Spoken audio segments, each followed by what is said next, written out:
Hello and welcome to today's lesson. So today's lesson really is a bit of a recap and revision over what we've studied so far. Um, I think it's really important that we stop and take stock every now and again because there is so much content that we need to cover, and also there's quite a lot of theoretical perspectives and theories that we need to make sure that we are able to recall um, time and time again, um, so that we don't forget this key information when it's our GCSE exams in year 11.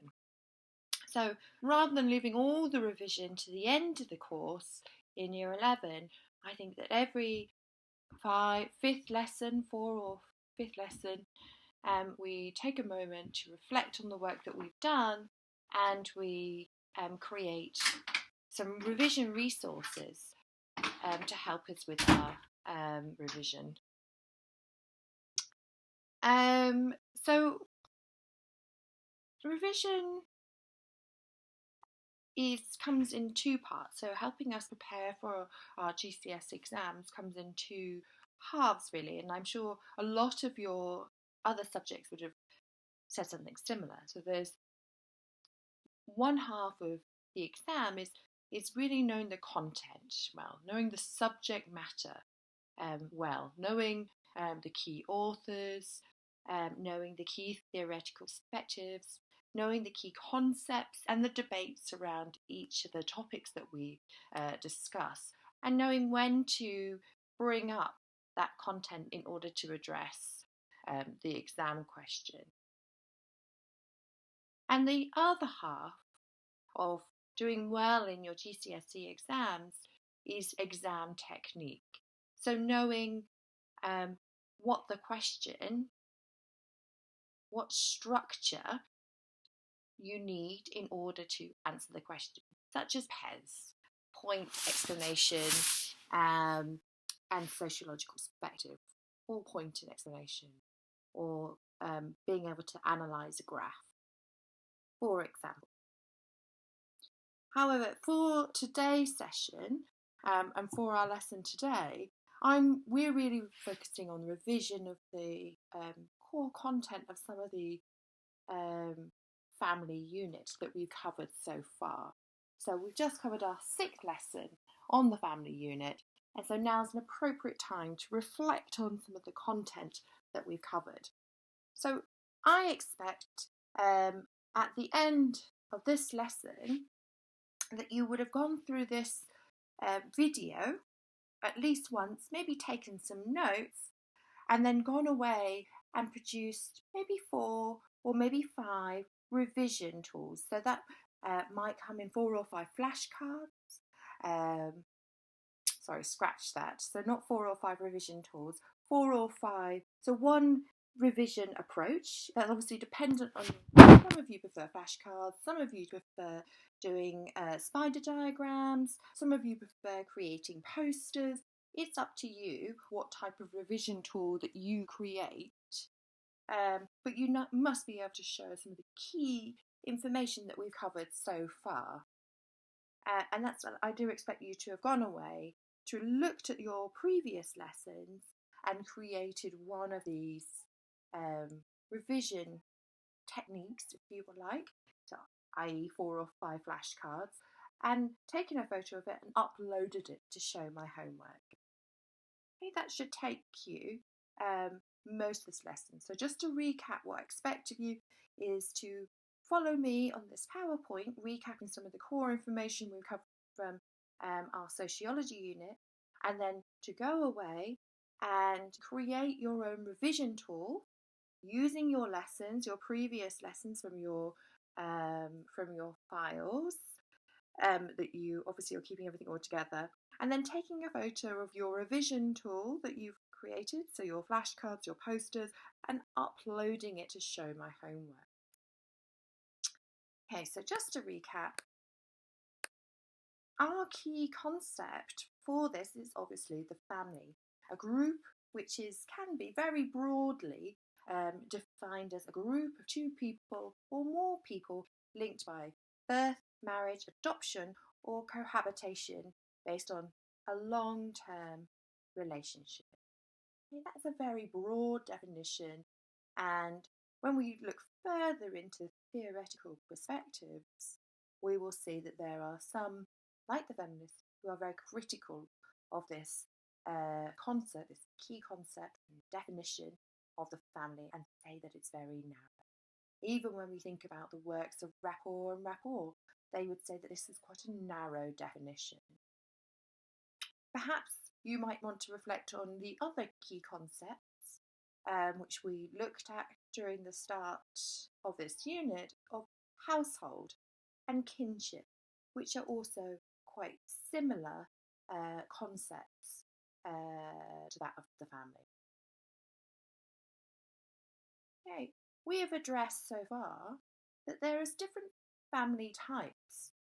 So we have seen that we've come across the concept of a nuclear family, and I would suggest these are your key and core concepts that you really need to know for this unit. These are your basic concepts. So your nuclear family is two parents, and if we look at it from a functionalist perspective, really it's about a male and a female and their children. Then we have the extended family. We have the three generations that live together. So that might be like my own family. If I think I have my children, I have my husband, and I have my mother living with me as well currently. So there are three generations of people living together under one roof. Reconstituted family, very common family type in Britain today. So we have parents were married, have children together, they decide that it's better if they divorce, and then each of those partners remarry, or maybe one of those partners remarry to someone else who may or may not have children, and they decide to live together. Reconstituted family. Lone parent, again, another very typical family type in Britain today. There's one parent and their children. And same-sex. A fairly new concept is the same-sex family, so two parents of the same sex and their children living in a household together. As I said before, a fairly new concept in the study of sociology more broadly. Rapport and report are we have studied them in relation to functionalists. So when we looked at the writing about functionalism and we looked at the functionalists' approach to the family, the functionalists really support the idea of the nuclear family. They, in their studies, and we look at Parsons, we look at Murdoch, and they really only study the importance of the nuclear family and the roles of the nuclear family. And Rapport come in and are critical of the nuclear family and say, actually, in today's society, in today's British society, we have a much more diverse family type or family diversity than the nuclear family. They say the nuclear family is limiting. This is not the clear norm in today's society. Instead, there are 5 clear types of family diversity according to Rapport and Rapport. There is cohort diversity, the period a family passes through in the family life cycle, e.g. of a divorce.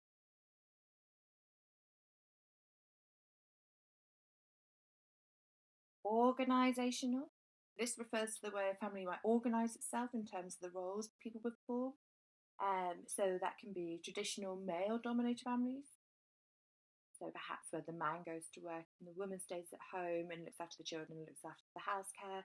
Or later on we'll come to this terminology, the more symmetrical one where both partners go out to work and both partners share childcare and household duties. So cultural diversity, and they're saying, and rapport argue that families differ in terms of their beliefs and values, which is true. We know we've studied lots of different ethnicities.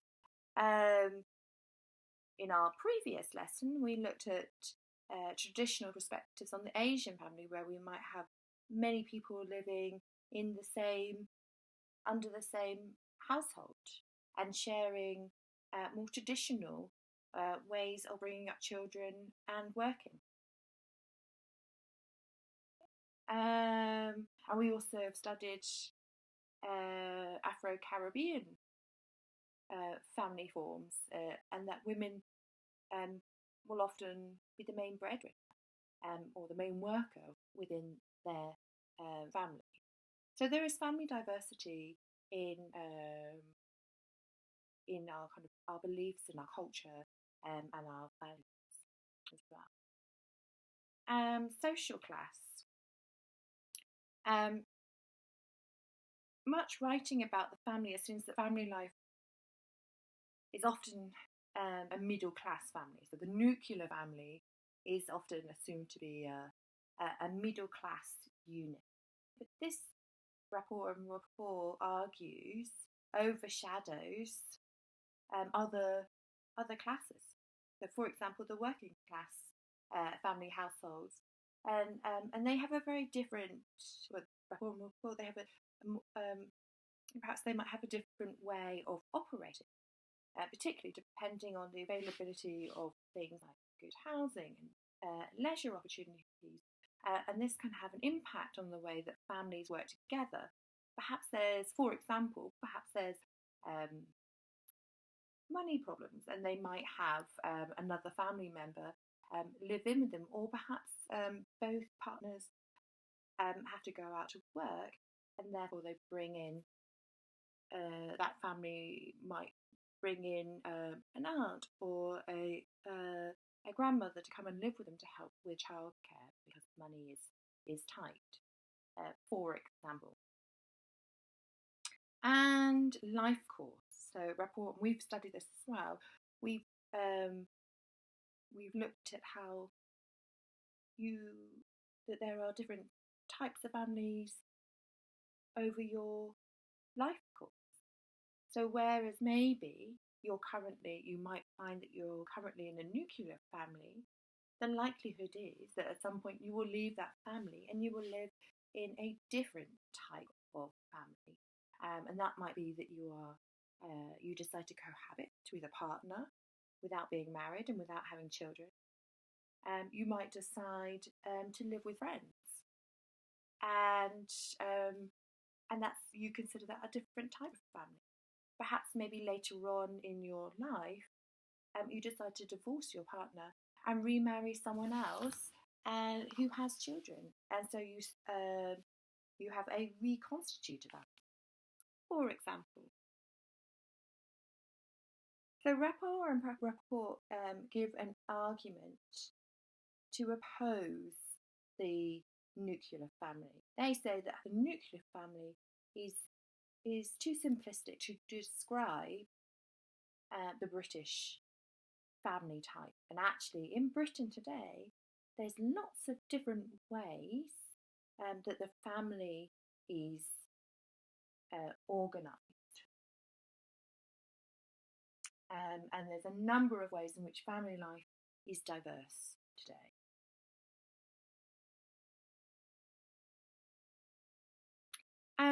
In addition, we've also looked at the global context of families. And I think this is really important, and often one of the nice things about sociology is that we look beyond our own cultures, our own contexts, and we look into the context of different ethnicities, class, but also internationally as well. And we've had a moment or two to define the difference between the commune, a group of people who will share living accommodations, possessions, wealth and property. And you've looked at a couple of different examples of communes, watched a short YouTube clip at a commune in America. And we also have come across this term, the kibbutz. And the kibbutz is often a Jewish community or group of people who live together communally and value equality and cooperation between its members. Often in both a commune and kibbutz, there is no differences in gender. Both men and women are considered equal, and they're both men and women will share the household duties and go out to work. And there's often someone within the commune or the kibbutz who look after children. In the commune, there's no, there tends to be fluidity with partners. But I mean, that's also a bit of a generalisation as well. We've also come across the one-parent family policy, which was another family type, which was linked to China. And this was because of, it was seen a growing population crisis, and they wanted to slow the population rate down, so issued a one-child policy per family. This is heavily criticised internationally, and I think now it's... And we've started to touch upon one of our first theoretical perspectives, which is functionalism. Now, we've come across functionalism during the first unit of study, and functionalism, some of the key authors of functionalism we've already come across are Durkheim and Comte, arguably the founders of functionalism. However, we link functionalism, the theoretical perspective of functionalism, to the family via the work of Murdoch. And Murdoch, and I would suggest that you have somewhere on your revision tool that you have somewhere these core, or Murdoch says that the nuclear family has 4 core functions. So it has the sexual function, and Murdoch argues that society needs a way of regulating sexual activity. In a nuclear family, the husband and wife live together and have a sexual relationship that is approved of in society. The nuclear family regulates the sexual behaviour of the married couple, helps maintain their relationship, and binds them together. Murdoch also argues that the nuclear family has a reproductive function as well, and that society needs new members if it's to survive over time. So we need to have children. We need to have a man and a woman in a family because we need them to reproduce, essentially. The nuclear family has an important role in this through procreation and childbearing. It has the main responsibility for bearing, rearing, and caring for those children. The third function of family is economics, division of labour here. Society needs to ensure that there is a way of providing people with economic support. So economic, we're talking about money. For instance, money to pay for things like shelter, food, and clothes. And the nuclear family fulfills this economic function. Murdoch argues that the economic cooperation is based on the division of labour between the husband and wife within a nuclear family. And in his view, it's quite a traditionalist view. He says it's actually beneficial that the woman is at home, looks after the children and the housework, while the man goes out and does the task of bringing in the money. And he said that's an important function of the nuclear family. And as we go on, feminists would definitely criticise this approach, and we will see this when we come to the feminist debate. And the final aspect that Murdoch, or the final function of the family, according to Murdoch, is the education of family. So we've come across this term before, there is a need to socialise, or the primary function of the family is the socialisation of children. And you came across this in your first unit of study, this term, socialisation. So through the socialisation process within the nuclear family, parents have the main role in teaching and disciplining their children. And Murdoch argues that the nuclear family is universal. It exists in every known society. No society has found an alternative structure that could perform, and this is his overarching argument, that perform these four functions so well. So from this, Murdoch concludes that the nuclear family is an inevitable part of society. It is bound to occur. So for Murdoch, it is essential for every society and culture, and he definitely will see this in British culture, that the nuclear family exists, and he's heavily critical of other family types, or you'd imagine he'd be heavily critical of other family types because they cannot perform these functions. So, for example, Murdoch would be critical of same-sex couples because he would argue that it doesn't perform this key function, the reproductive, being able to produce a new generation. And Parsons, another key function here. And Parsons argues that there's two key functions of the family: primary socialization, the process of early childhood learning, and this is, as you've come across before, in the family, during which babies and children acquire the basic behaviour patterns, language and skills that they need to survive later in life.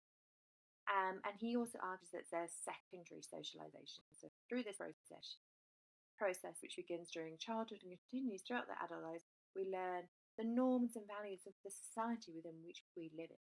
Again, this is a survival.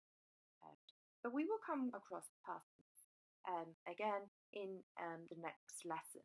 But I do suggest that you have a revision resource on Parsons as well. And finally, I've just got some revision ideas up here. I found this quite helpful worksheet that might help you in preparing for your revision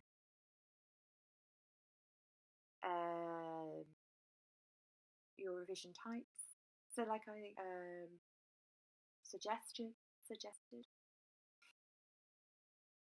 that you might need to stop and start and rewind this video and take notes and reflect on your notes from your previous lessons and create a revision tool that covers the main ideas and concepts from the lessons we've covered so far. I don't mind how you present these ideas. One of the best ways that and you might not want to do this till later on, one of the best ways that I revised when I was studying for my GCSEs and my degree was that I made notes on my phone, in the notes of my phone, and I took a photo of that screen. So I put some key concepts or key dates or things in my notes section of my smartphone. Then I took a screenshot and I saved that screenshot as my home screen. So every time I tapped into my home screen, I would see those key concepts. And because, like we all are, we're always looking at our phone, I found this a really useful way to keep reminding myself, particularly of concepts or dates or numbers or figures or statistics that I have problems revising. And I think this is a really helpful tool for me. But yes, any questions at all, please, as always, feel free to message me. I'll show my homework or email. It's always nice to receive your work or to hear